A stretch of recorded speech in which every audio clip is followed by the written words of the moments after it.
जय हिंद बच्चों, कैसे हैं आप सब। आशा करती हूँ खूब स्वस्थ और मस्त होंगे आप लोग और खूब मन लगा के पढ़ाई कर रहे होंगे। पढ़ाई आपकी जारी होगी बच्चों। तो देखिए, हमारा जो ये गद्य साहित्य का विकास इतिहास है बच्चों, इसमें प्रश्न उत्तर की श्रृंखला प्रारंभ हो गई है और हमने अभी तक 50 क्वेश्चनों को समझ लिया है। अब आइए बच्चों, क्वेश्चन नंबर 51 से प्रारंभ करते हैं। इसमें अब इसी प्रकार से आप इसको याद करेंगे। ऐसे ही एग्जाम में, आपके बोर्ड एग्जाम में बच्चों ऐसे ही क्वेश्चन आएंगे, तो आप अभी से ही रेडी हो जाइए निरंतर। इसीलिए हम थोड़ा थोड़ा पढ़ा भी रहे हैं। देखिए, पार्ट 1 पार्ट 2 करके हमने सारी थ्योरी को पढ़ा लिया है, जिसको हमने एक प्लेलिस्ट तैयार किया, उसमें शुरू से आखिरी तक दिया हुआ है। जितने हमारे नए बच्चे सब जुड़ रहे हैं, वो सब बच्चे उस प्लेलिस्ट को पूरा देख लें सबसे पहले। उसके बाद इस थ्योरी को, इस क्वेश्चन आंसर को समझें बच्चों, तब अच्छे से और समझ में आएगा। आप उस थ्योरी को अवश्य देखिएगा। चीजें बढ़िया से आपको समझाई गई हैं। आपके पास समय का अभाव होगा बच्चों, तो थोड़ा सा फास्ट मोड करके पढ़ लीजिएगा, पर सुनिएगा जरूर। 1 से 2 बार सुनने के बाद फिर आप यहाँ पर जब आएंगे, इस क्वेश्चन आंसर को हल करेंगे तो बड़े ही आसानी से हल कर लेंगे और चीजें आपको समझ में आएंगी कि हाँ, इस तरह से इसमें ये थ्योरी है, इसमें इस तरह से क्वेश्चन बनते हैं। तो आइए बच्चों, अब हम क्वेश्चन नंबर 51 से शुरू करते हैं और कोशिश करते हैं मैक्सिमम क्वेश्चन आप आज हल कर सकें। तो देखिए बच्चों, अब आप लोग भी तैयार हो जाइए, समझिए, कंसंट्रेशन से सुनिए और जितना हो सके आप अपने कॉपी में लिखने का प्रयास करें। तो देखिए बच्चों, आप लिखेंगे कैसे अगर आप लिख रहे हैं। तो देखिए, जैसे भी क्वेश्चन नंबर 51 है, देखिए, प्रगतवादी युग के किन्हीं 2 निबंधकारों के नाम लिखिए। ऐसे ये क्वेश्चन लिख लीजिए आप, डैश करके फिर आगे यही 2 नाम लिख दीजिए, जैनेन्द्र कुमार और हजारी प्रसाद द्विवेदी या नागार्जुन। कोई भी जो है थ्योरी में आप पढ़ेंगे बच्चे, तो और भी लेखक उसमें दिए हुए हैं प्रगतवादी, तो इन लोगों के आप नाम लिख दीजिए। और देखिए बच्चों, अब क्वेश्चन नंबर आपका 52 है, 52। हिंदी साहित्य के 2 विचारात्मक निबंधकार। अब निबंधकार में 2 विचारात्मक है, तो आचार्य रामचंद्र शुक्ल तो सर्वप्रथम निबंध में आते हैं, बाबू श्याम सुंदर दास को आप लिख दीजिए। और उसके बाद बच्चों 53 क्वेश्चन नंबर है, शुक्लोत्तर युग के किन्हीं 2 निबंधकार की बात हो रही है, निबंध की चर्चा हो रही है इधर बच्चों। जो शुक्ल युग के, शुक्लोत्तर युग अर्थात छायावाद, शुक्ल युग को बच्चों छायावाद युग कहते हैं, और जो शुक्लोत्तर युग है उसको छायावादोत्तर युग, मतलब शुक्ल युग के बाद का युग। तो उसमें कौन कौन से हैं बच्चों, तो डॉक्टर रामविलास शर्मा हैं और महादेवी वर्मा हैं, ये उस समय की हैं। शुक्लोत्तर युग की कौन है, निबंधकार हैं। अब आगे बच्चों देखिए, थोड़ा सा अब हम और आगे चलते हैं। ये देखिए क्वेश्चन नंबर 54 पे चलते हैं, देखते हैं। हिंदी के 2 प्रसिद्ध श्रेष्ठ निबंधकार के नाम लिखिए। तो देखिए, 2 प्रसिद्ध निबंधकार कौन कौन है, रामचंद्र शुक्ल हैं एकदम सबसे। जैसे निबंधकार का नाम आए बच्चों, तो आप रामचंद्र शुक्ल को पहले पकड़िए, और हजारी प्रसाद द्विवेदी हैं, प्रसिद्ध हैं। प्रसिद्ध की बात हो रही है बच्चों, तो दोनों लोग प्रसिद्ध हैं, आचार्य रामचंद्र शुक्ल और हजारी प्रसाद द्विवेदी, डॉक्टर हजारी प्रसाद द्विवेदी। तो अब आइए बच्चों, नेक्स्ट क्वेश्चन पे देखते हैं कि हिंदी साहित्य के 2 विचारात्मक, कौन, विचारात्मक निबंधकारों का उल्लेख कीजिए। विचारात्मक की बात हो रही है, तो देखिए बच्चों, छायावादी युग के हैं। ये देखिए, छायावादी युग के बाबू गुलाब राय और आचार्य रामचंद्र शुक्ल, ये छायावादी युग के विचारात्मक हैं।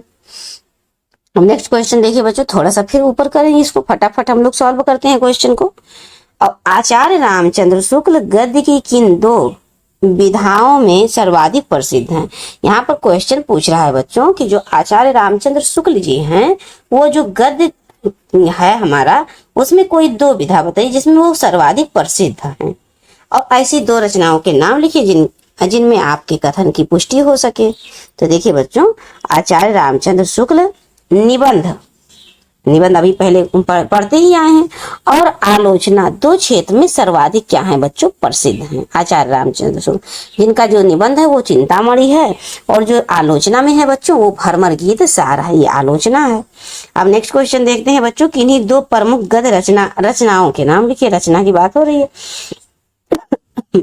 क्षमा कर। तो देखिए बच्चों, उत्तर में देखिए, वर्तमान के 2 प्रमुख गद्य रचनाएं हैं, जो श्रृंखला की कड़ियां हैं, जो लेखिका इनकी महादेवी वर्मा है। श्रृंखला की कड़ियां महादेवी वर्मा की है।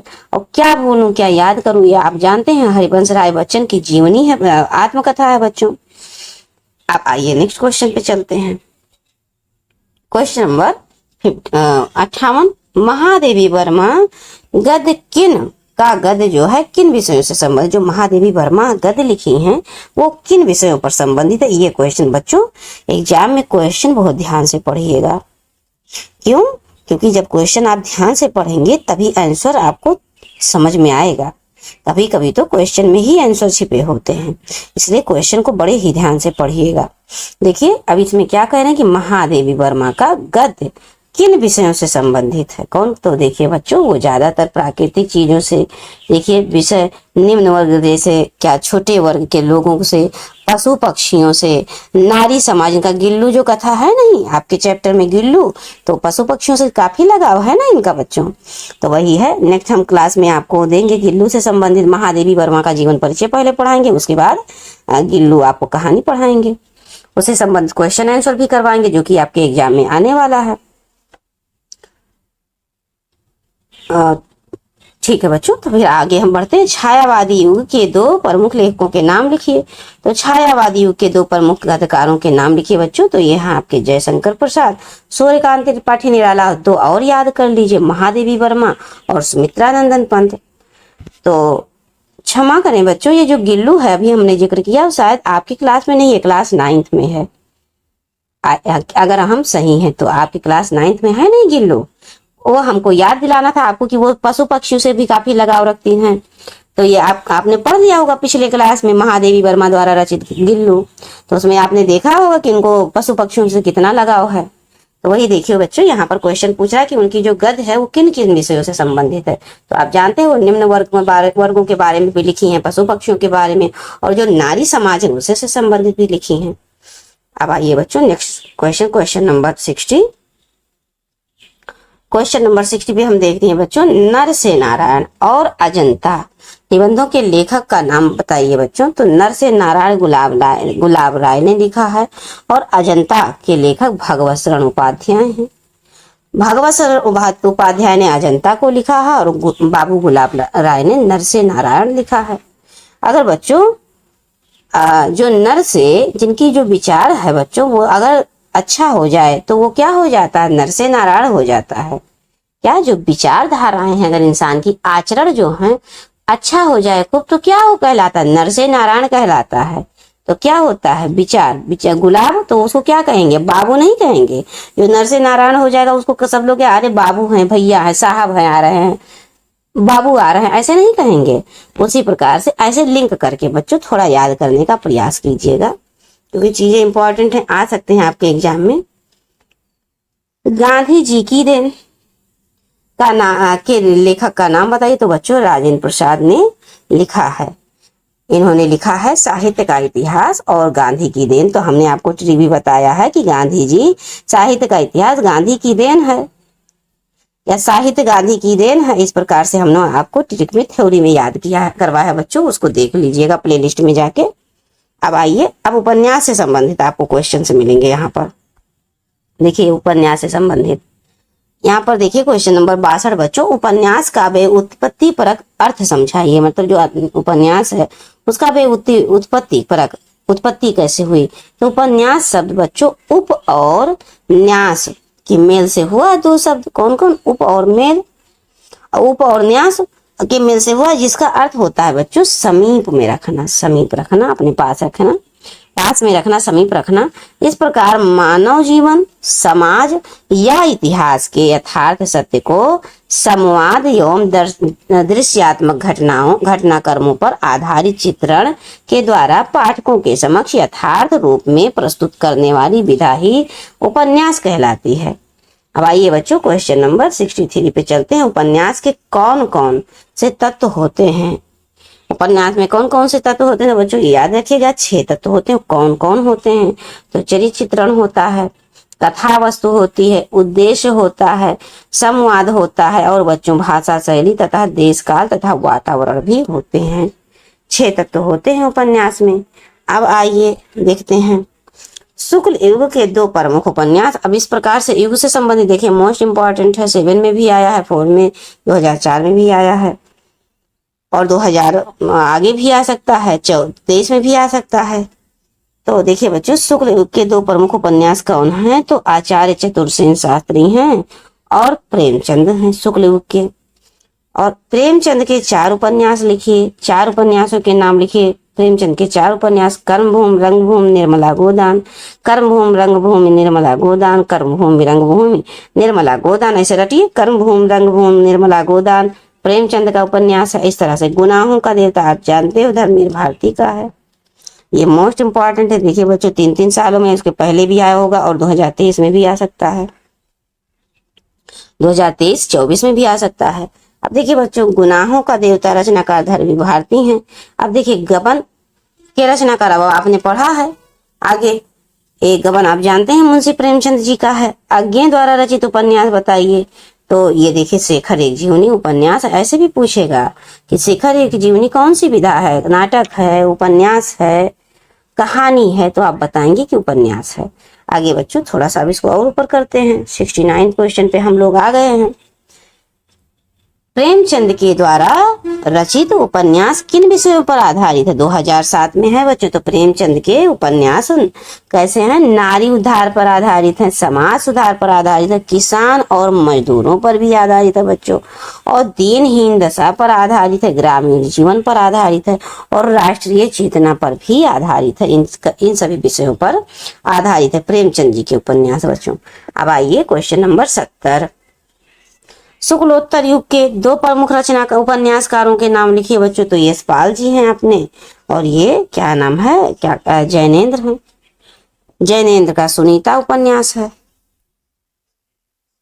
अब देखिए बच्चों, यशपाल, झूठा सच इनका यशपाल का उपन्यास है। तो यशपाल की एक रचना का नाम लिखिए। तो झूठा सच। दूसरा, मृगनयनी के लेखक का नाम बताइए बच्चों। तो ये वृंदावन लाल वर्मा है। कौन है? वृंदावन लाल वर्मा। अब याद करने की हम ट्रिक भी बता देते हैं, अगर आपके ऑप्शन में आ गया तो। ये देखिए, यहाँ पर भी नीचे री का मात्रा है, यहाँ पर भी नीचे री का मात्रा। देख रहे हैं बच्चों, ध्यान से देखिए। अब ये याद करने के ऐसे ट्रिक है, अलग अलग कुछ भी दिमाग लगा के जोड़ लीजिए बस। अब आगे चलिए बच्चों, क्वेश्चन नंबर 73। प्रेमचंदोत्तर, क्या? प्रेमचंदोत्तर काल के उपन्यासकारों के, अर्थात जब प्रेमचंद थे उस समय के जो और उपन्यासकार थे उनके नाम लिखिए। तो इलाचंद जोशी भी उन्हीं के समय के थे, सच्चिदानंद हीरानंद वात्स्यायन भी थे, और जयनेन्द्र कुमार भी थे। क्योंकि इनका जन्म बच्चों 1888 में होता है, और इसके पहले भारतेंद्र युग रहता है। तो भारतेंद्र युग में 1850 में भारतेंद्र जी का जन्म होता है। वहीं पर 1856 में प्रताप नारायण मिश्र का जन्म होता है। 1858 में अंबिका दत्त व्यास का जन्म होता है, और फिर बच्चों 1888 में आपके प्रेमचंद जी का जन्म होता है। तो ये आपके चैप्टर में है, और हो सकता है इनका 1 नंबर से ऐसे जीवन ही पूछ ले, जन्म ही पूछ ले। तो देखिए बच्चों, 74 क्वेश्चन नंबर 74। चंद्रकांता संतति, आप तो जानते हैं देवकीनंद खत्तरी के संतति खत्तरी, संतति खत्तरी, बस ऐसे याद रखिए। संतति खत्तरी, संतति खत्तरी, चंद्रकांता संतति, देवकीनंदन खत्तरी, वैसे याद रखिएगा बच्चों। अब क्वेश्चन नंबर 75 पे चलते हैं। प्रमुख मनोवैज्ञानिक उपन्यासकार, अलग अलग प्रकार के उपन्यासकार हैं, मनोवैज्ञानिक बताइए। तो बच्चों इलाचंद जोशी हैं, जयनेन्द्र कुमार हैं, भगवती प्रसाद वाजपेयी हैं, और सच्चिदानंद हीरानंद वात्स्यायन अज्ञे भी हैं बच्चों।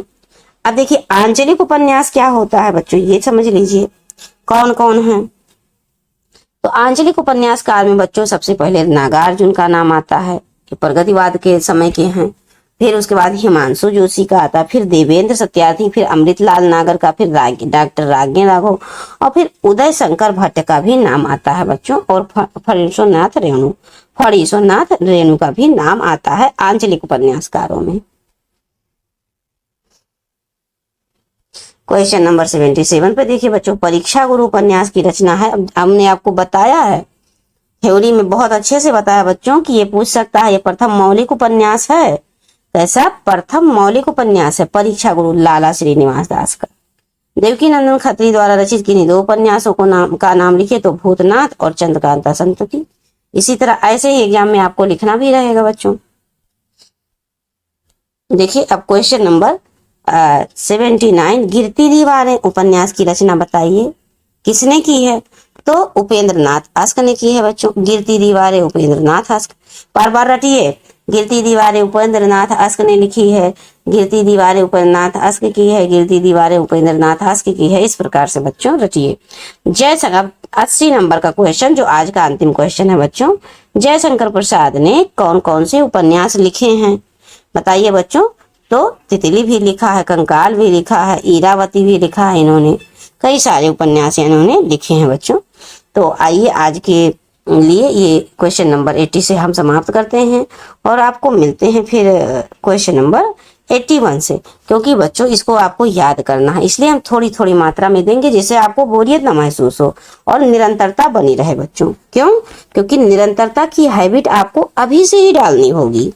जब आप थोड़ा थोड़ा करके ज्यादा पढ़ेंगे तो बोर हो जाएंगे, फिर पता चलेगा दूसरे दिन नहीं पढ़ेंगे। और हम चाहते हैं आप रोजाना पढ़ें, भले ही थोड़ा थोड़ा पढ़ें पर रोजाना पढ़ें, पर डे पढ़ें, क्योंकि जो आदत है पर डे पढ़ने की ना बच्चों, आपको सफलता दिलाएगी और आगे भी आपको काफी जानकारी हो जाएगी। हिंदी विषय में आप काफी इंटरेस्टेड हो जाएंगे और इसको समझेंगे, क्योंकि ये अपनी मातृभाषा है और आपके पाठ्यक्रम का एक भाग भी है बच्चों। तो ये आपको जानना अति आवश्यक है।